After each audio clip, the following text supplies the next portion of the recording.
Et si je vous disais que la fatigue que vous attribuez au vieillissement pourrait en réalité être le signe que votre système immunitaire attaque silencieusement votre cœur, vos poumons ou vos reins en ce moment même? Aujourd'hui, je vais vous présenter 7 signes avant-coureurs qui pourraient vous sauver la vie. Et je vous promets qu'il ne s'agit pas de vendre des produits ou d'énumérer des symptômes génériques que vous connaissez déjà. Il s'agit d'informations médicales concrètes qui pourraient vous éviter des lésions irréversibles aux organes. Avant de commencer, rendez-moi service. Cliquez sur j'aime, laissez un commentaire pour me dire quels symptômes vous préoccupent le plus et abonnez-vous pour ne jamais manquer d'informations qui pourraient vous sauver la vie. Je vais commencer par être tout à fait honnête avec vous. Je traite depuis des années des patients atteints de lupus, de polyarthrite rhumatoïde, du syndrome de Sjögren et de la connectivité mixte. Et ce que je m'apprête à vous dire vient du fait que j'ai vu trop de gens ignorer ces signes avant-coureurs jusqu'à ce qu'il soit presque trop tard. Si vous avez reçu un diagnostic de maladie auto-immune, ce que vous allez apprendre pourrait véritablement changer le cours de votre santé. Le premier signe que je veux vous faire comprendre est ce que j'appelle une fatigue écrasante, qui n'a rien à voir avec la fatigue ordinaire. Vous connaissez la différence entre la fatigue après une journée bien remplie et le genre d'épuisement qui vous donne l'impression de vous déplacer dans du miel. Lorsque la maladie auto-immune commence à attaquer vos organes, la fatigue est différente. C'est le genre de fatigue qui ne s'améliore pas après 10 heures de sommeil ou un week-end reposant. C'est un épuisement qui fait que monter un seul étage vous donne l'impression d'escalader une montagne. Les conversations simples deviennent épuisantes. Les sorties shopping vous laissent complètement vidé. Votre corps vous fait mal d'une manière difficile à décrire et votre esprit est comme embrumé. Voici ce qui me dérange le plus à propos de ce symptôme. Trop de gens acceptent ce niveau de fatigue comme une partie intégrante de la maladie auto-immune. Mais cela n'est pas acceptable. Si vous êtes déjà sous traitement et que vous continuez à ressentir cette fatigue écrasante semaine après semaine, mois après mois, quelque chose ne va pas. Ce type de fatigue persistante signifie généralement que l'inflammation dans votre corps n'est pas correctement contrôlée. Votre système immunitaire continue d'attaquer activement quelque chose et votre corps utilise toute son énergie pour mener ce combat interne. Vous devez vous défendre. Ne laissez personne, y compris les médecins bien intentionnés, considérer cela comme normal. Expliquez précisément à votre médecin comment cette fatigue affecte votre vie quotidienne. Demandez des examens plus approfondis. Demandez des tests supplémentaires si nécessaire. Il ne s'agit pas d'être difficile ou exigeant. Il s'agit de protéger vos organes contre des dommages irréversibles. Le deuxième signe avant-coureur est quelque chose que les patients me décrivent souvent, comme le fait de ne pas se sentir eux-mêmes ces derniers temps. Vous entrez dans une pièce et vous oubliez complètement pourquoi vous y êtes allé. Vous avez du mal à vous concentrer sur les conversations ou à vous souvenir de détails qui vous venaient facilement auparavant. Si vous souffrez de lupus ou de la maladie de Sjögren et que vous remarquez une augmentation du brouillard cérébral, des problèmes de mémoire ou des maux de tête sévères qui ne disparaissent pas, soyez très attentifs. Ces symptômes cognitifs commencent souvent par être légers. Il s'agit peut-être d'oublis occasionnels que vous prenez à la légère. Mais lorsque ces épisodes deviennent plus fréquents et plus graves, c'est votre corps qui vous envoie un signal d'alarme. Votre maladie auto-immune affecte peut-être votre système nerveux et je tiens à ce que vous compreniez qu'il ne s'agit pas simplement de stress ou d'un vieillissement normal. Certains patients développent une dépression écrasante ou une anxiété envahissante qui semble surgir de nulle part. Il ne s'agit pas d'un défaut de caractère ou d'une faiblesse. C'est votre système immunitaire qui attaque potentiellement votre cerveau. Ce qui rend cela particulièrement difficile, c'est que de nombreux médecins ont du mal à traiter ces symptômes. Il n'existe pas de test sanguin simple qui mesure le brouillard cérébral ou quantifie la perte de mémoire. Trop de patients entendent dire que tout est dans leur tête, ce qui est à la fois littéralement vrai et complètement hors de propos. Vous avez besoin d'un rhumatologue qui comprenne que ces symptômes neurologiques sont réels, graves et méritent une investigation et un traitement agressif. Voici mon conseil. Commencez dès aujourd'hui à tenir un journal détaillé. Notez chaque épisode de brouillard cérébral, chaque moment où votre mémoire vous fait défaut, chaque saut d'humeur qui vous semble disproportionné. Notez l'heure, ce que vous faisiez, la durée et l'impact sur votre vie. Apportez ce journal à chaque rendez-vous. Cette documentation peut faire la différence entre être ignoré et être traité correctement. Parlons maintenant du troisième signe, qui nécessite une action immédiate. Imaginez que vous êtes assis à table et que soudain, de la nourriture reste coincée dans votre gorge, vous commencez à tousser, à vous étouffer, et vous devez avaler plusieurs fois pour dégager votre gorge. Les boissons ne passent plus facilement. C'est un signe qui doit vous inquiéter profondément, surtout si vous avez reçu un diagnostic de maladie inflammatoire des muscles comme la polymyosite ou la dermatomyosite.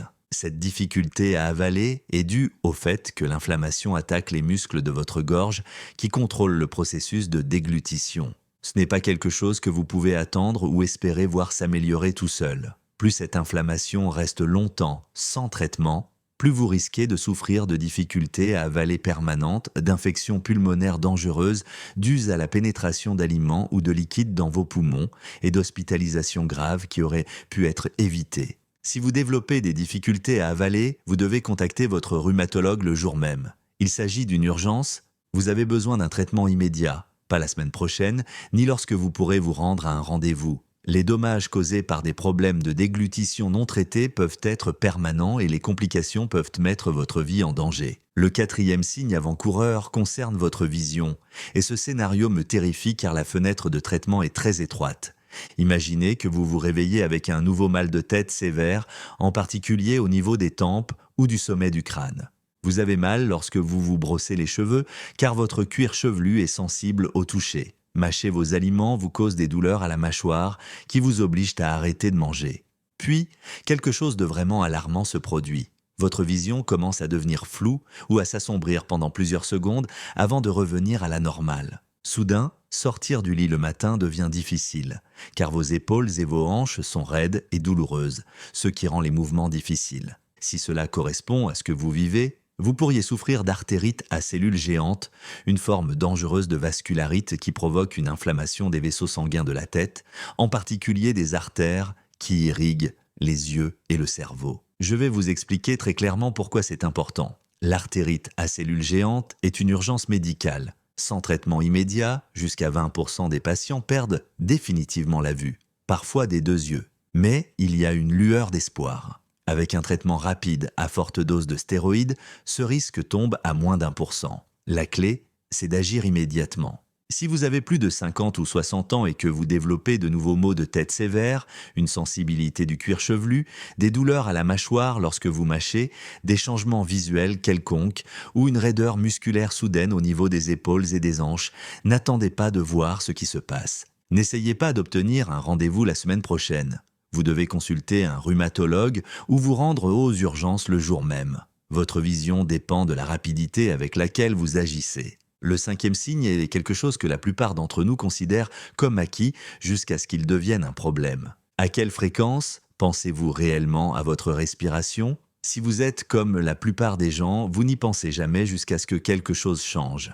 Imaginez que vous montez les mêmes escaliers que vous avez montés des centaines de fois, mais que vous devez maintenant vous arrêter à mi-chemin pour reprendre votre souffle, ou que vous développez une toux sèche et persistante qui ne disparaît pas, quoi que vous fassiez. Ces changements subtils peuvent s'installer si progressivement que vous ne vous rendez même pas compte à quel point votre respiration a changé. Vous cessez simplement de faire les activités qui vous essoufflent et vous vous dites que vous vieillissez ou que vous n'êtes plus en forme. Mais les maladies auto-immunes comme la polyarthrite rhumatoïde, le lupus et le syndrome de Sjögren peuvent attaquer silencieusement vos poumons, provoquant des cicatrices et un durcissement que l'on appelle maladie pulmonaire interstitielle. Parfois, la membrane qui entoure vos poumons s'enflamme. Au début, vous remarquerez peut-être simplement que vous n'arrivez plus à faire les activités que vous faisiez facilement auparavant. Mais si votre maladie auto-immune n'est pas diagnostiquée et traitée correctement, cette inflammation persistante causera des dommages permanents à votre tissu pulmonaire,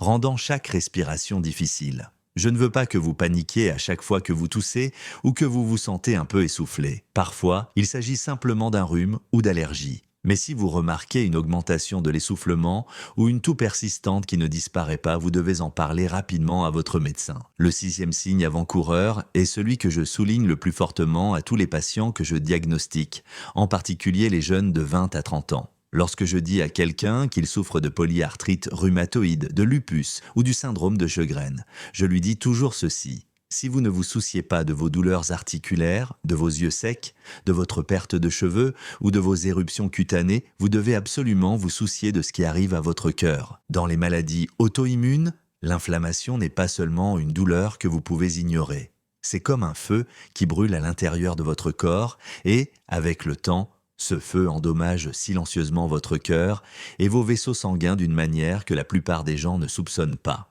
Si vous souffrez de polyarthrite rhumatoïde, qui n'est pas traitée de manière complète et agressive, de nombreuses études montrent que votre risque de crise cardiaque, d'insuffisance cardiaque et d'accident vasculaire cérébral peut doubler, voire tripler. Et ces événements cardiovasculaires surviennent à un âge beaucoup plus jeune que vous ne le pensez. Pour les femmes atteintes de lupus, cela est particulièrement urgent. Votre risque de crise cardiaque est considérablement élevé et ces crises cardiaques ne ressemblent souvent en rien à la scène classique où l'on se serre la poitrine que l'on voit dans les films.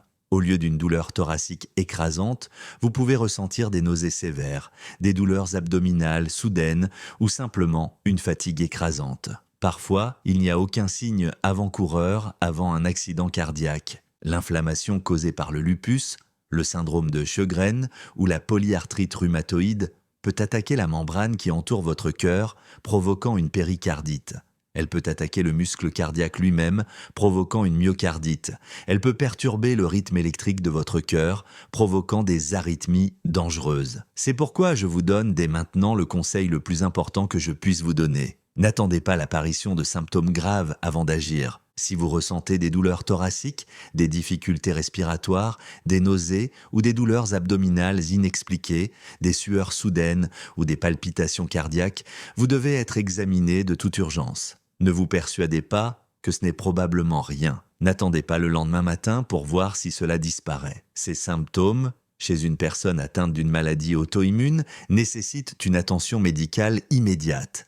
Nous arrivons maintenant au 7e signe, peut-être le plus surprenant, qui concerne vos reins.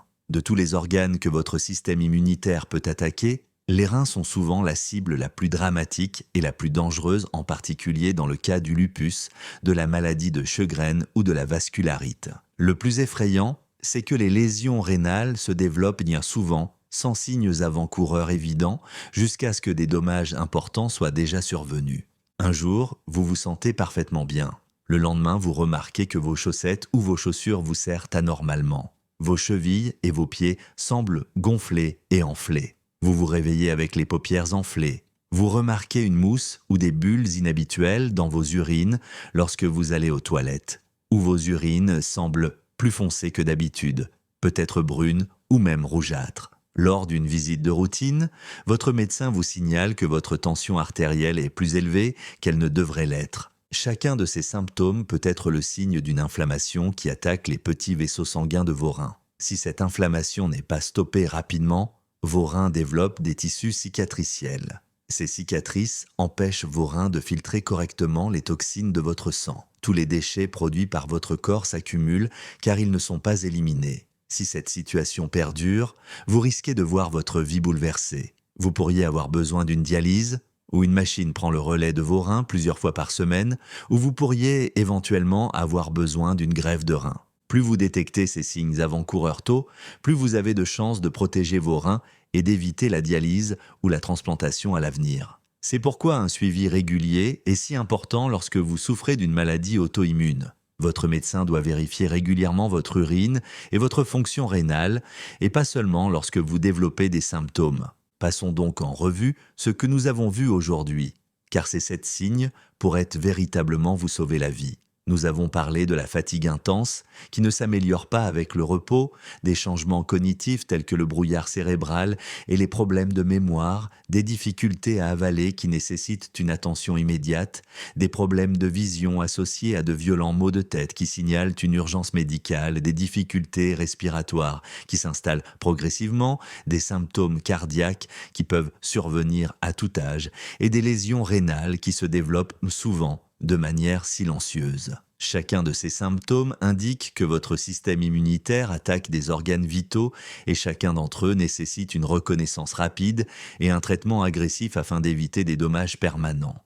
Que devez-vous faire dès maintenant avec ces informations ? Tout d'abord, je vous invite à commencer dès aujourd'hui à tenir un journal de vos symptômes. Notez toute fatigue inhabituelle, tout problème cognitif ou tout symptôme physique qui vous inquiète. Précisez quand ils surviennent, combien de temps ils durent et comment ils affectent vos activités quotidiennes. Apportez ce journal à chaque rendez-vous médical. Deuxièmement, si vous présentez l'un des signes d'urgence que j'ai décrits, en particulier des difficultés à avaler, des problèmes de vision accompagnés de maux de tête sévères ou des symptômes cardiaques, contactez votre médecin dès aujourd'hui ou rendez-vous immédiatement aux urgences.